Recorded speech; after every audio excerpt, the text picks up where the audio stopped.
যদি আমাদের ভাইদেরকে অবিলম্বে কারাগার থেকে মুক্ত না করা হয়, তাহলে এমন আন্দোলন গড়ে তুলতে হবে, এমন বিপ্লব গড়ে তুলতে হবে যেন সমস্ত ক্ষমতাকে চ্যালেঞ্জ করে আমরা নিজেরাই ক্ষমতা গিয়ে আমাদের ভাইদেরকে মুক্ত করে দিতে পারি।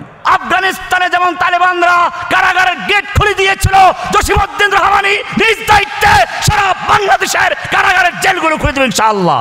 আমি বাংলাদেশের সরকারকে বলছি, সাবধান হয়ে যান। আমাদের ত্যাগের উপরে ভিত্তি করে, আমাদের রক্তের উপর ভিত্তি করে আপনারা ক্ষমতা এসেছেন। আজকে আমি ঘোষণা করছি, ইনশাআল্লাহ সারা বাংলাদেশের আনাচে কানাচে থেকে এমন বিপ্লব শুরু হবে, বাংলাদেশের প্রত্যেকটা কারাগারের দরজা খুলে ইট খুলে বন্দীদেরকে মুক্তি করে ছাড়বো ইনশাআল্লাহ। রাত্রে যখন অসুস্থ হয়ে পড়ে একটা আওয়াজ পাই কারাগারে, কারারক্ষী ভাই, তার মানে হচ্ছে কি অসুস্থ হয়ে পড়েছে, কোনো সমস্যা হয়ে পড়েছে। তখন একটা করুণ ডাক শোনা যায়, কারারক্ষী ভাই, তার মানে হচ্ছে আশপাশে কেউ আছে কিনা। কেউ দেখতে অন্ধ যেরকম রাস্তায় মানুষকে ডাকে, ভাই একটু হাত ধরেন, অন্ধ জানে না কোনো লোক আসলে আছে কিনা। ঠিক কারাগারে যখন আমরা বন্দী ছিলাম, রাতের বেলায় লক আপ করা। রাতের বেলায় কি, যখন মানুষ বাহিরে ঘুরতে বের হয় আসরের সময়, তখনই আমাদের লক আপ হয়ে যায়। আবার যখন সকালবেলা গরু ছাগল পর্যন্ত মুরগিগুলো বের হয়ে যায়, তখন আমরা বন্দি।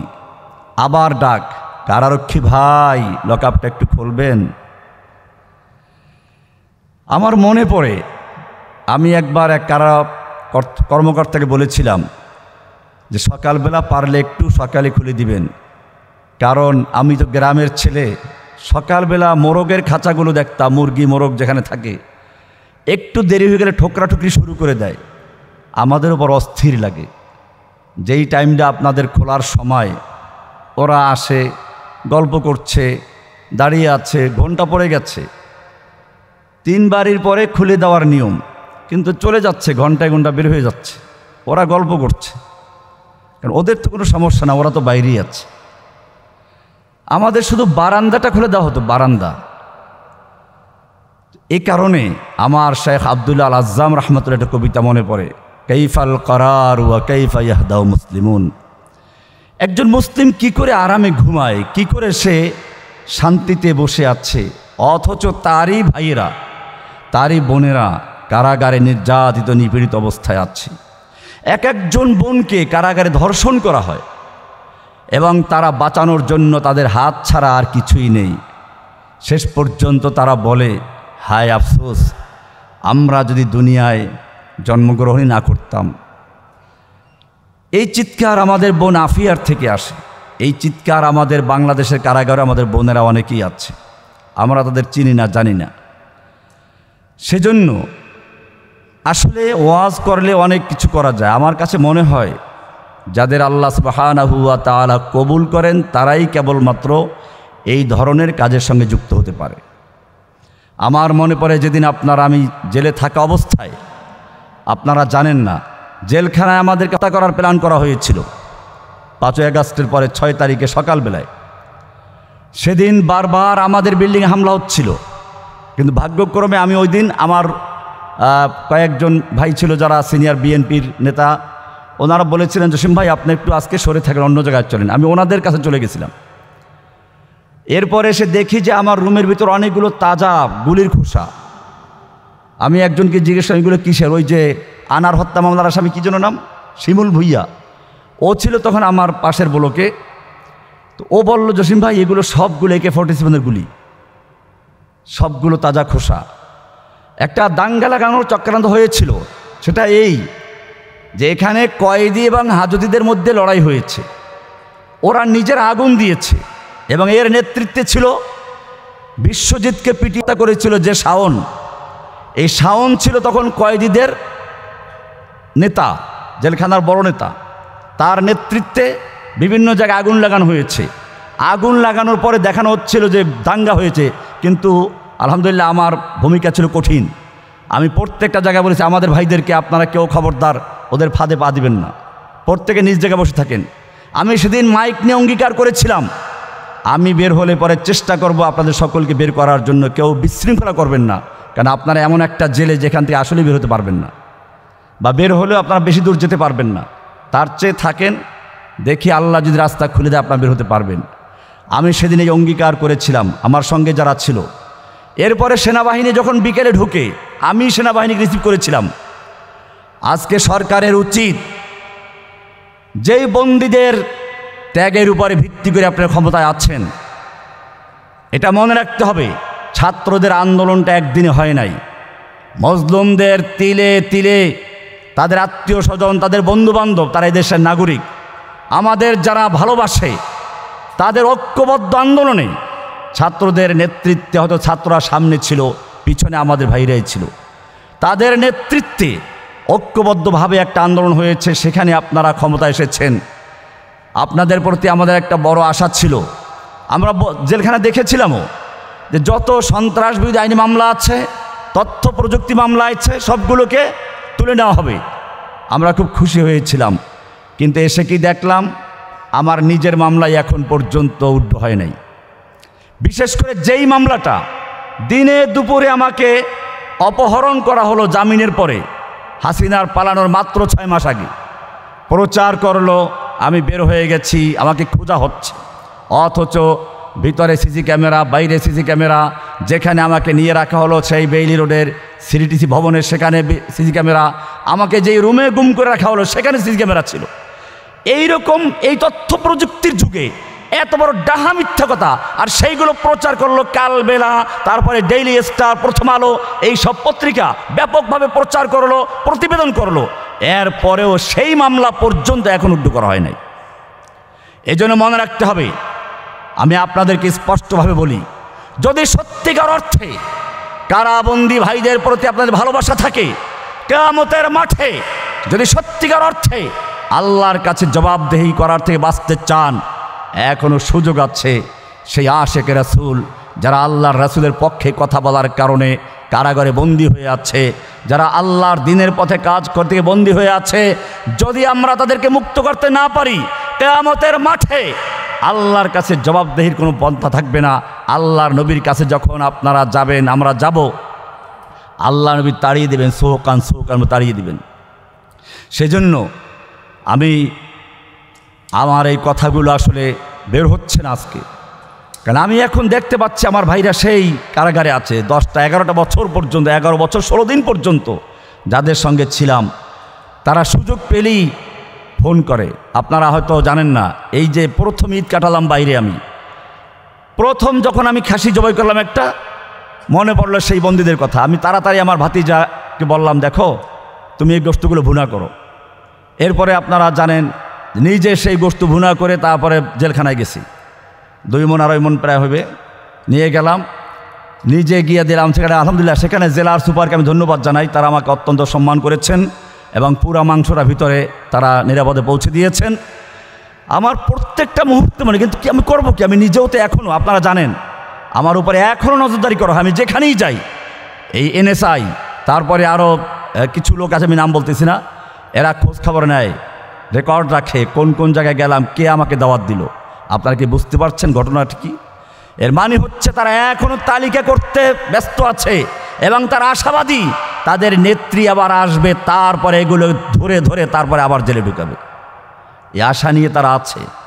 যদি সত্যিকার বাঁচতে চান, যদি সত্যিকার দুনিয়ার আযাব থেকে বা আখিরাতের আযাব থেকে বাঁচতে চাই, কোরআন বলছে লা ইন শাকারতুম লা আযীদান্নাকুম। যে ভাইয়েরা কারাগার থেকে মুক্ত হয়েছেন, যে ভাইয়েরা কারাগার থেকে মুক্ত হয়েছেন, আমি তাদের সকলকে বলি, মনে রাখবেন, যদি আপনারা এখনও সচেতন না হন, আপনারা এই আন্দোলনগুলোর সাথে ঐক্যবদ্ধ না হন, তাহলে দুনিয়াতেও আপনারা আবার ধরা খেয়ে যাবেন। আল্লাহ হেফাজত করুক। আমার বারবার মনে পড়ে লা ইন শাকারতুম লা আযীদান্নাকুম। আল্লাহ তাআলা বলছেন, যদি তোমরা আমার নেয়ামত প্রাপ্ত শুকরিয়া আদায় না করো, কৃতজ্ঞতা আদায় না করো, লা আযীদান্নাকুম, যদি শুকরিয়া আদায় করো তাহলে আমি তোমাদের নেয়ামতকে আরও বৃদ্ধি করে দিব। ওয়ালা ইন কাফারতুম, কিন্তু আমার নেয়ামত পাওয়ার পরে যে তোমরা ভুলে যাও, অকৃতজ্ঞ হয়ে যাও, ওই বন্দি ভাইদের কথা ভুলে গেছো, বের হয়ে গেছো, মাশাআল্লাহ স্ত্রী সন্তান নিয়ে বিয়ে শাদী করে একেবারে ব্যস্ত হয়ে গেছো, আর মনে করলা যে আমি তো বের হয়ে গেছি, ওদের স্মরণ করা কি দরকার। মনে রাখবেন আল্লাহ তাআলা স্পষ্ট বলে দিয়েছেন, ওয়ালাইন কাফারতুম, যদি তোমরা অকৃতজ্ঞ হও, আমার নিয়ামতের শুকরিয়া আদায় না করো, ওই বন্দী ভাইদেরকে ভুলে যাও, ইন্না আযাবি লাশাদীদ, জেনে রাখবে আল্লাহর শাস্তি বড় কঠিন। সেজন্য একদিকে আমি আমার যে বন্দী ভাইয়েরা মুক্ত হয়েছেন তাদেরকে আহ্বান করব, এই ধরনের যখন প্রোগ্রাম হয়, যত ব্যস্ততা থাকুক না কেন, আপনি যখন জেলে ছিলেন তখন আপনার ব্যস্ততা কোথায় ছিল? আর আজকে আপনি ব্যস্ততার জন্য যে ভাইয়েরা এত কষ্ট করলো, কারাগারের গেটে গিয়ে যারা দিন রাত পড়েছিল, সেই ভাইদের সঙ্গে একটু সময় দেওয়ার সুযোগ হচ্ছে না। আপনি মহাব্যস্ত হয়ে গেছেন। আল্লাহ তাআলা দেখতে পাচ্ছেন আপনার ব্যস্ততা, আল্লাহ আপনার ব্যস্ততা দেখতে পাচ্ছেন। আর যেই ভাইয়েরা এখনও কারাগারে যান নাই, আপনারাও চিন্তা করবেন না, যদি আল্লাহ তাআলা পাকড়াও করেন, আল্লাহ যদি আপনি যদি দিনের জন্য এখনও সচেতন না হন, এই আহ্বানে সাড়া না দেন, ওনাদের সঙ্গে ঐক্যবদ্ধ না হই, তাহলে আমার ভয় হচ্ছে এরপরে জালিম যখন আল্লাহ তাআলা আমাদের উপর চাপিয়ে দেবেন, সেই জালিম কাউকে ছাড়বে না।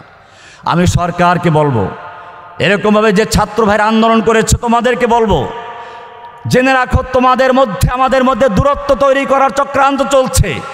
মাদ্রাসার ছাত্রকে আলাদা করা হচ্ছে, আমাদের বন্দীদেরকে আলাদা করা হচ্ছে, তোমাদেরকে আমাদের থেকে দূরে সরানো হচ্ছে। এটা একটা গভীর চক্রান্ত। জেনে রাখো, নূরকে প্রথমে বিতর্কিত করা হয়েছে, এটা পরিকল্পিত ছিল। তাকে মুসাদের সঙ্গে বসানো, এরপরে তা প্রচার করা, এটা পরিকল্পিত ছিল, যাতে করে তাকে বিতর্কিত করলে পরে এদেশের মানুষ তার সঙ্গে থাকবে না, এরপরে পিটানো হোক।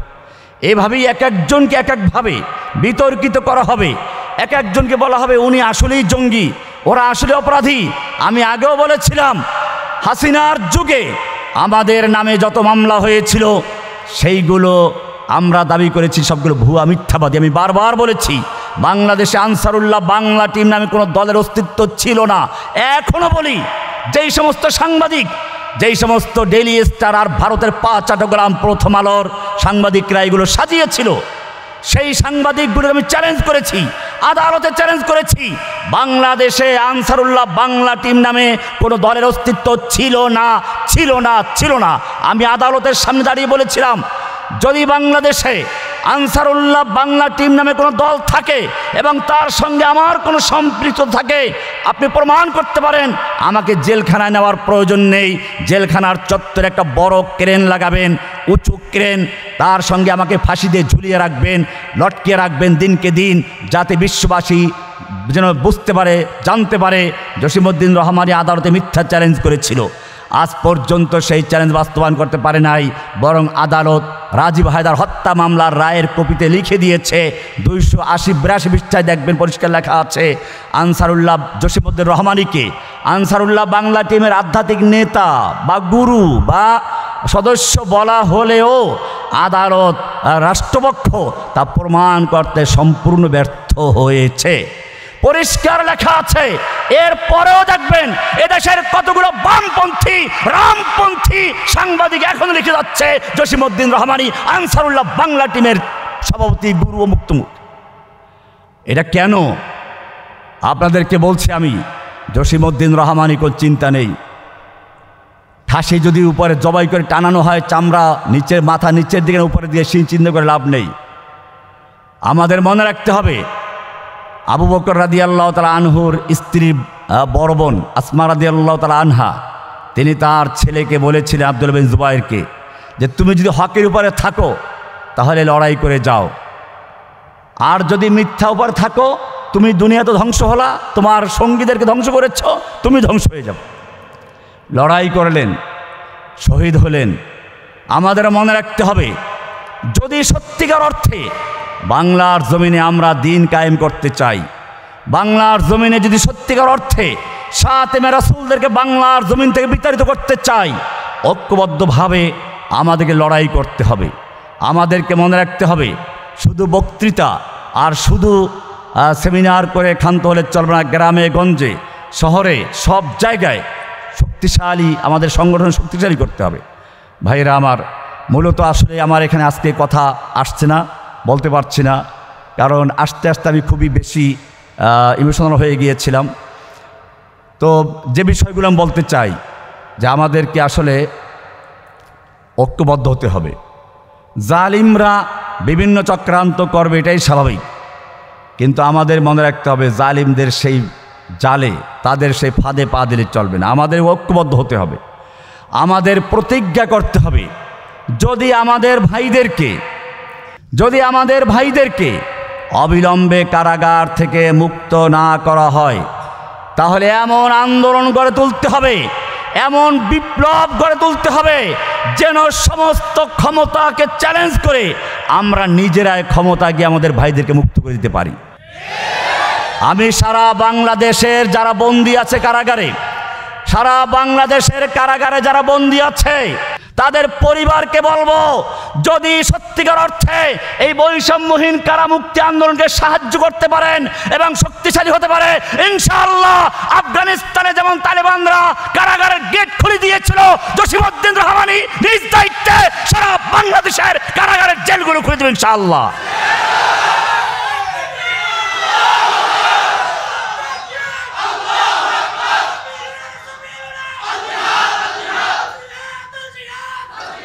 আমি বাংলাদেশের সরকারকে বলছি, সাবধান হয়ে যান। আমাদের ত্যাগের উপরে ভিত্তি করে, আমাদের রক্তের উপর ভিত্তি করে আপনারা ক্ষমতা এসেছেন। আমরা জেলখানায় বলেছিলাম তোমাদেরকে মুক্ত করব অবিলম্বে। আজকে কারাগারে যারা বন্দী আছে তাদেরকে মুক্ত করুন। আপনাদের মামলা যেরকম খালাস করেছেন, আপনাদের মামলা যদি ভুয়া হয়ে থাকে, বানাওয়াট হয়ে থাকে, মিথ্যা হয়ে থাকে, মনে রাখবেন আমাদের মামলাগুলো মিথ্যা ছিল, ভুয়া ছিল, বানাওয়াট ছিল। আপনাদেরকে ভুলে গেলে চলবে না। আপনাকেও লোহার খাঁচার ভিতরে ঢুকানো হয়েছিল, আপনাদেরকেও সাজা দেওয়া হয়েছিল। সাজা দেওয়া মানে হচ্ছে অপরাধ প্রমাণিত। যদিও হাসিনার আদালত আমরা বুঝি সাজানো মিথ্যা মামলাগুলো ছিল, আপনাদেরও মিথ্যা মামলা ছিল। আমি পরিষ্কার বলি, আপনাদের মামলা আমরা মনে করি মিথ্যা ছিল। আপনারা যেভাবে সেগুলোকে খালাস করে দিয়েছেন, মামলাগুলো বাতিল করে দিয়েছেন, বাংলাদেশের তাওহীদি জনতার যত মামলা রয়েছে সব মামলাগুলোকে বাতিল করে দিয়ে, খালাস করে দিয়ে সমস্ত বন্দী ভাইদেরকে মুক্ত করার ব্যবস্থা করে দিন। আর নতুবা আজকে আমি ঘোষণা করছি, ইনশাআল্লাহ সারা বাংলাদেশের আনাচে কানাচের থেকে এমন বিপ্লব শুরু হবে, বাংলাদেশের প্রত্যেকটা কারাগারের দরজা খুলে, ইট খুলে বন্দীদেরকে মুক্তি করে ছাড়বো ইনশাআল্লাহ। আমরা কিছু বললেই বলে মব সৃষ্টি করেছে। ওনারা যদি আন্দোলন করে, ওনারা ভাঙচুর করে, তাহলে তাদের দোষ হয় না। আমরা কিছু বললেই, কিছু মিডিয়া আছে এরা মব সৃষ্টি করছে, একটা মব শব্দ বের করেছে। এই মব শব্দ কেন বের করা হয়েছিল, কোন দিন বের করা আপনারা জানেন না। এই মব শব্দটা তৈরি করেছিল আমাদের একটা বিশেষ কারণে। কালবেলা পত্রিকা আমরা ঘেরাও দেওয়ার কর্মসূচি দিয়েছিলাম। সেই সময় দেশের একজন উপদেষ্টা, যিনি মজলুমদের পক্ষ হয়ে কাজ করার অঙ্গীকার নিয়ে ক্ষমতায় গেছেন, তিনি সর্বপ্রথম আমাদের বিরুদ্ধে মব শব্দের ব্যবহার করেছিল।